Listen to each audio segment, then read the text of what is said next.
শুধু কল্পনা করুন আপনি আপনার সমস্ত কাজ শেষ করে দূরে কোথাও ছুটি কাটানোর জন্য চলে যান, কিন্তু যখন আপনার প্লেন হাওয়াতে রয়েছে তখন আপনি জানতে পারেন যে আপনার প্লেনে কোনো প্রাণঘাতী ভাইরাস ছড়িয়ে পড়েছে। বিমানের পাইলট ইমার্জেন্সি ল্যান্ড করার জন্য চেষ্টা করছে, কিন্তু কোনো দেশই যদি বিমানের ল্যান্ড করার জন্য পারমিশন না দেয় এবং কি আপনার দেশের মানুষরাও বিমানের ল্যান্ডিং এর বিরোধে থাকুক। এই এয়ারপোর্টে আমরা একটা রিউ নামের ছেলেকে দেখি যে এদিক ওদিক ঘোরাঘুরি করছিল। কিছুক্ষণ পর সে টিকিট কাউন্টারে যায় এবং সেখানকার স্টাফদের জিজ্ঞাসা করে যে আজকের কোন ফ্লাইটে সব থেকে বেশি প্যাসেঞ্জার ট্রাভেল করছে। যার পর সেই মহিলাটি বলে, আমি আপনাকে এই ইনফরমেশন দিতে পারবো না, কারণ যাত্রীদের তথ্য শেয়ার করা এয়ারপোর্ট পলিসির বিরুদ্ধে। এখন এতটুকু জ্ঞান শুনে রিউ একটু বিরক্ত হয়ে যায় আর রেগে সেখান থেকে চলে যায়। এই এয়ারপোর্টে আমরা একটা ছোট্ট মেয়েকে দেখতে পাই যে তার বাবার সাথে লাইনে দাঁড়িয়েছিল। এই বাচ্চাটির নাম হলো সৌমিন আর তার বাবার নাম পার্ক। সৌমিন বাথরুম যাওয়ার জন্য তার বাবার কাছ থেকে পারমিশন নেয় আর লেডিস বাথরুমের দিকে বেরিয়ে পড়ে। এখন যখন লেডিস বাথরুমে অনেক ভিড় ছিল এর জন্য সৌমিনের ছেলেদের বাথরুমে যেতে হয়। এখন কিছুক্ষণ পর রিও এই বাথরুমে এসে পড়ে। সে তার হাতের ওপর একটু কাটে আর তার ভেতরে একটা ক্যাপসুলের মতো জিনিস লুকিয়ে নেয়, কিন্তু যখন তার জখমের সেলাই করছিল তখন তার অনুভব হয় কেউ তাকে লুকিয়ে দেখছে। সেটা জানার জন্য আগে যায়, কিন্তু তখনই ওয়াশরুমে সৌমিনের বাবা এসে পড়ে আর তার শব্দ শুনতেই সৌমিন বাথরুম থেকে বাইরে এসে পড়ে। এর মানে ওইটা সৌমিনই ছিল যে রিউকে এইসব করতে দেখছিল। পরের দৃশ্যে আমরা ইনো নামের একটা পুলিশকে দেখতে পাই যে ফোনে তার স্ত্রীর সাথে কথা বলছে। ইনোর স্ত্রী এই এয়ারপোর্টেই ছিল, কারণ সেও তার ছুটি কাটানোর জন্য ঘুরতে যাচ্ছিল।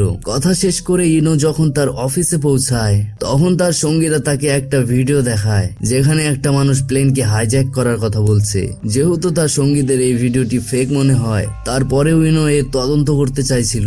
সে সেই ভিডিওতে দেখানো মানুষটির ঠিকানা বের করে আর একটা টিমকে নিয়ে তার বাড়িতে পৌঁছে যায়। আর যখন তারা বাড়ির তল্লাশি নেয় তখন তারা একটা প্লাস্টিকে জড়ানো মৃতদেহ পায়। অন্যদিকে সৌমিন যখন তার বাবার সাথে ছিল তখন রিও তাদের কাছে আসে আর জিজ্ঞাসা করে তারা কোথায় যাচ্ছে। সে আরো কয়েকটা প্রশ্ন করে যার ফলে পার্ক একটু বিরক্ত হয়ে যায়। সে রিওর ওপর চিৎকার করে আর সৌমিনকে নিয়ে সেখান থেকে চলে যায়, কিন্তু রিও তাদের জিনিসপত্রে লাগানো লোগোটা দেখে নেয়। সে এটা দেখে বুঝতে পেরেছিল তারাও হাওয়াই যাচ্ছে।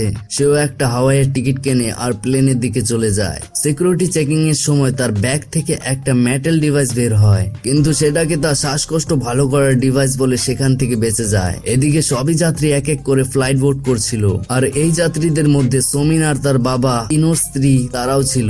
সবই যাত্রীদের আসার পর পাইলট অ্যানাউন্স করে আর প্লেন টেক অফ করে দেয়। টেক অফের কিছুক্ষণ পর রিউ তার সিট থেকে ওঠে আর ওয়াশরুমে চলে যায়। ভেতরে গিয়ে সে তার জখমের ব্যান্ডেজ খোলে আর ক্যাপসুলটাকে বের করে ফেলে। এরপর ক্যাপসুলটাকে সে তার মেটাল ডিভাইসটাতে ভরে নেয় এবং পুরো ওয়াশরুমে ছড়িয়ে দেয়। এদিকে ইনো যখন মৃতদেহটি পোস্টমর্টম করে তখন তারা এটা জানতে পায় এই মানুষটি কোনো একটা বিষ নেওয়ার কারণে মারা যায়। ইনোর টিম এই বাড়িতে কয়েকটা ভিডিও ট্যাপ রেকর্ডও খুঁজে পায় যেখানে একটা মানুষ ইঁদুরের ওপর এক অদ্ভুত পাউডার ছড়িয়ে দিচ্ছে। এর কয়েক মিনিট পরে সবই ইঁদুরের মুখ থেকে রক্ত বের হতে থাকে আর তাদের শরীর ব্লাস্ট হতে থাকে।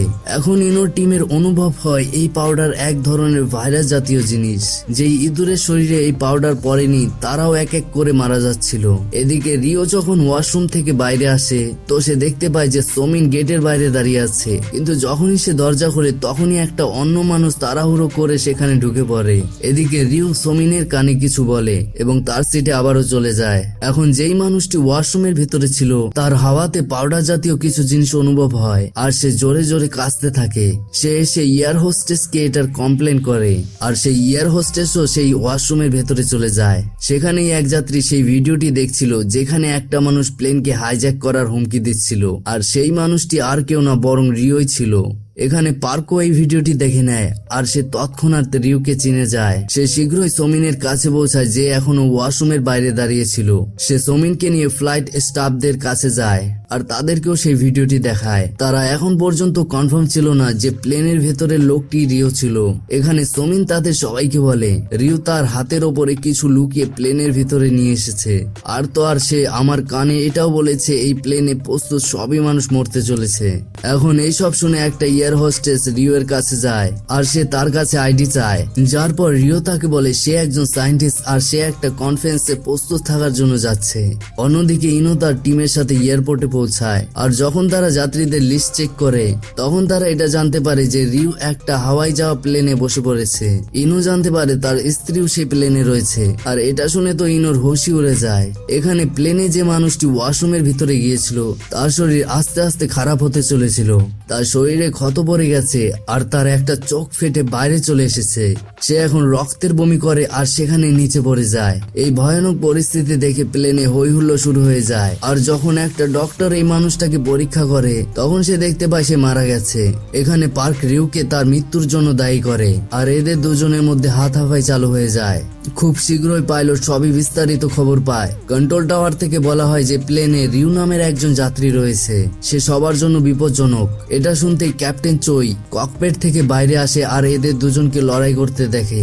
সে অনেক কষ্টে তাদের দুজনকে আলাদা করে এবং রিউ এর কাছ থেকে তার আইডি চায়। এটা শুনতেই রিউ ককপিটের দিকে দৌড়াতে থাকে কিন্তু প্লেনে প্রস্তুত সবই যাত্রীরা তাকে ধরে ফেলে আর তখনই সে সেই স্প্রে বের করে চারদিকে ছড়িয়ে দেয়। এরপর ক্যাপ্টেন চই ফ্লাইটের ক্যাপ্টেনকে সবই তথ্য দিয়ে দেয় আর সে এটা সিদ্ধান্ত নেয় যে সে ককপিটে আবারও যাবে না, যাতে ভুল করে ফ্লাইটের মেন পাইলট এই ভাইরাসে আক্রান্ত না হয়ে যায়। এখানে ইনোর টিম এবং সরকারি অফিসার মিলে রিওর পুরো তথ্য বের করে। তারা এটা জানতে পারে যে রিও ব্রিকম নামের একটা কোম্পানিতে কাজ করে। এটি একটি ফার্মাসিউটিক্যাল কোম্পানি ছিল যে বিভিন্ন রোগের ওষুধ তৈরি করত, কিন্তু এই কোম্পানি সরকারের কোনো উপকারই করে না। আর এটা বলে তারা মুখ ফিরিয়ে নেয় যে সেখানকার রিউ এবং হাইজ্যাকের সাথে তাদের কোনো সম্পর্ক নেই। এখন খারাপ হওয়া পরিস্থিতি দেখে ইনো তাদের বলে আমাদেরকে রিউ এর কাছে অ্যান্টিটিউড চাওয়ার প্রয়োজন। সবারই এই আইডিয়া পছন্দ হয় আর প্লেনে চুই রিওর সাথে কথা বলতে থাকে। যেহেতু সেই আলোচনা সরকারও শুনছিল, চুই রিওর কাছে অ্যান্টিটিউডের সম্বন্ধে জিজ্ঞাসা করে কিন্তু রিউ তাকে কিছুই বলে না আর এটাই বলতে থাকে প্লেনে প্রস্তুত সবই মানুষ মরতে চলেছে। এইটুকু বলে সেও রক্তের বমি করে দেয়, এর মানে সেও এই ভাইরাসে আক্রান্ত ছিল। আর এইসব কথাবার্তা চলার সময়ই প্লেন দ্রুত বেগে নিচের দিকে আসতে থাকে কারণ এখানকার মেন পাইলটও ভাইরাসে আক্রান্ত হয়ে যায়। এখন প্লেন দ্রুত বেগে নিচের দিকে আসতেই ছিল আর প্লেনে প্রস্তুত সবই যাত্রীরা জোরে জোরে চিৎকার করছিল, কিন্তু যখনই প্লেনটা ক্র্যাশ হতে যাচ্ছিল তখনই বার ককপিটে চলে আসে। সে প্লেনের স্পিড কম করে আর হ্যান্ডেলটাকে টেনে প্লেনটা সোজা করে। আর এখন এটা জানা যায় যে পার্কও আগে একজন পাইলট ছিল, কিন্তু কোনো একটা দুর্ঘটনার কারণে তার এই চাকরি ছাড়তে হয়। তখনই সেখানে চইও এসে পড়ে আর মরে যাওয়া পাইলটকে সিট থেকে সরিয়ে সে নিজেই সেই সিটে বসে প্লেনকে কন্ট্রোল করতে থাকে। আর এইদিকে রিউ এখন মারা গিয়েছিল। প্লেনের একজন যাত্রী ভেতরে ভিডিও বানিয়ে আলাদা আলাদা নিউজ চ্যানেলকে পাঠিয়ে দেয়। এদিকে ইনোর ব্রিকম কোম্পানির ওপর সন্দেহ হচ্ছিল, এর জন্য সে নিজেই কোম্পানির পরিচালকের সাথে দেখা করার জন্য চলে যায়, কিন্তু কোম্পানির গার্ড তাকে গেটেই থামিয়ে দেয় আর তাকে বলে সে বিনা ওয়ারেন্টে ভেতরে যেতে পারবে না। এটা শুনতে ইনো রেগে লাল হয়ে যায় আর একাই সে গার্ডদের ওপর ঝাঁপিয়ে পড়ে। এদিকে প্লেনে এক এক করে যাত্রীরা মারা যাচ্ছিল আর পরিস্থিতি অনেক বিগড়ে যাচ্ছিল। এটা থেকে ফ্লাইট স্টাফেরা মানুষদের আলাদা আলাদা করার সিদ্ধান্ত নেয়। যে মানুষেরা ভাইরাসে আক্রান্ত ছিল তাদের প্লেনের শেষ অংশে নিয়ে যাওয়া হয় আর যেই মানুষরা আক্রান্ত ছিল না তাদের প্লেনের সামনের অংশে রাখা হয়। এভাবেই কয়েক ঘন্টা পার হয়ে যায়। এখন এই প্লেনটি ইউএসএ ল্যান্ড হতে যাচ্ছিল, কিন্তু তখনই চইকে ইউএস এর গভর্নমেন্টের কল আসে আর তারা প্লেনকে ল্যান্ড করার অনুমতি দেয় না। ইউএসরা বলছিল আমাদের এই ভাইরাসের সম্বন্ধে কোনো জানকারি নেই আর এই প্লেনটাকে ল্যান্ড করা অনেক বিপজ্জনক। জয়ের কাছেও আর কোনো অপশন ছিল না, এর জন্য আবারও তার প্লেনটাকে কোরিয়ার দিকে ঘোরাতে হয়। প্লেনটাকে আবারও ঘুরতে দেখে সবই যাত্রীদের মনোবল ভেঙে যায়। তারা মনে করছিল যে প্লেন ইউএসএ ল্যান্ড হয়ে যাবে আর তাদের জীবন বেঁচে যাবে, কিন্তু এরকম হলো না। এর সাথে একটা ভালো ব্যাপার এটা হলো ইনোর কাছে ব্রিকম কোম্পানির এমপ্লয়মেন্টের একটা কল আসে। সে তাকে বলে যখনই ভাইরাসের খবর ছড়িয়ে পড়ে স্যাংহুং নামের একটা এমপ্লয়মেন্ট কোম্পানি ছেড়ে পালিয়ে যায়। হতে পারে সেও রিউ এর প্ল্যানে জড়িত ছিল। আর এখন ইনোর টিম স্যাংহুং এর বাড়িতে পৌঁছায়, কিন্তু সে পালানোর বদলে উল্টো পুলিশকে সাহায্য করে। সে পুলিশকে বলে যে ভাইরাসটির নাম SC1, ব্রিকম কোম্পানি এটা অবৈধ পদ্ধতিতে বানিয়েছিল। সে বলে যখন কোম্পানি এই ভাইরাসটি বানাচ্ছিল তো তাদেরও কয়েকজন সায়েন্টিস্ট এই ভাইরাসে আক্রান্ত হয়ে গিয়েছিল। এখন সব সায়েন্টিস্ট তো মারা গিয়েছিল, কিন্তু একটা মহিলা সায়েন্টিস্টের জীবন বেঁচে যায়। এরপর আমরা জানতে পারি যে রিউ ইচ্ছা করে সবাইকে এই ভাইরাসে আক্রান্ত করেছিল। যখন কোম্পানি এর সম্বন্ধে জানতে পারে তখন তারা রিউকে কোম্পানি থেকে বের করে দেয় এবং বিষয়টি চাপা দিয়ে দেয়। সাং বলে ব্রিকম কোম্পানি থেকে বের হওয়ার পর রিউ আমার সাথে যোগাযোগ করে আর প্রতারণা করে আমার কাছ থেকে এই ভাইরাসের স্যাম্পল নিয়ে নেয়। এখন পুরো গল্পটি জানার পর ইনো সেই মহিলা সায়েন্টিস্টের খোঁজ করার জন্য বেরিয়ে পড়ে যে এই ভাইরাস থেকে বেঁচে গিয়েছিল। এদিকে পার্ক এয়ার হোস্টেসের সাহায্য করছিল যাতে সবাইকে ওষুধ ইত্যাদি জিনিসপত্র দিতে পারে। এখানে পার্ক বলে পাইলটের চাকরি এর জন্য ছাড়তে হয় কারণ তার প্লেনে আগুন লেগে গিয়েছিল। সে অর্ডারের বিরুদ্ধে গিয়ে ইমার্জেন্সি ল্যান্ড করেছিল।